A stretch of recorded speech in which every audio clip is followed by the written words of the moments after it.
Manic depression distorts moods and thoughts. It incites dreadful behaviors, destroys the basis of rational thought, and too often erodes the desire and will to live. It's an illness that is biological in its origins, yet one that feels psychological in the experience of it. An illness that is unique in conferring advantage and pleasure, yet one that brings in its wake almost endurable suffering, and not infrequently suicide. There's a particular kind of pain, elation, loneliness, and terror involved in this kind of madness. When you're high, it's tremendous. The ideas and feelings are fast and frequent like shooting stars, and you follow them until you find better and brighter ones. Shyness goes, the right words and gestures are suddenly there. The power to captivate others, a felt certainty.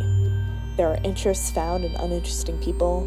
Sensuality is pervasive, and the desire to seduce and be seduced irresistible. Feelings of ease, intensity, power, well-being, financial omnipotence, and euphoria pervade one's marrow. But somewhere, this changes. The fast ideas are far too fast, and there are far too many.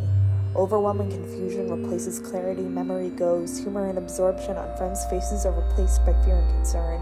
Everything previously moving with the grain is now against, and you're irritable and angry and frightened, uncontrollable and enmeshed, totally in the blackest caves of the mind. You never knew those caves were there, and it will never end, for the madness carves its own reality. Depression is awful, beyond words or sounds or images. It bleeds relationships through. Suspicion, lack of confidence, self-respect, and the inability to enjoy life, to walk or talk or think normally, the exhaustion, the night terrors, the day terrors. There is nothing good to be said for it, except that it gives you the experience of how it must be to be old and sick and dying, to be slow of mind, to be lacking in grace, polish, coordination, to be ugly, and to have no belief in the possibilities of life, the pleasure of sex, the exquisiteness of music, or the ability to make yourself and others laugh. And which of my feelings are real? Which of the me's is me? The wild, impulsive, chaotic, energetic, and crazy one? Or the shy, withdrawn, desperate, suicidal, doomed, and tired one? Probably a bit of both.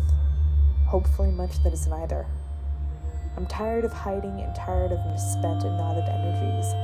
Tired of the hypocrisy and tired of acting as though I have something to hide. I long ago abandoned the notion of a life without storms, or a world without dry and killing seasons.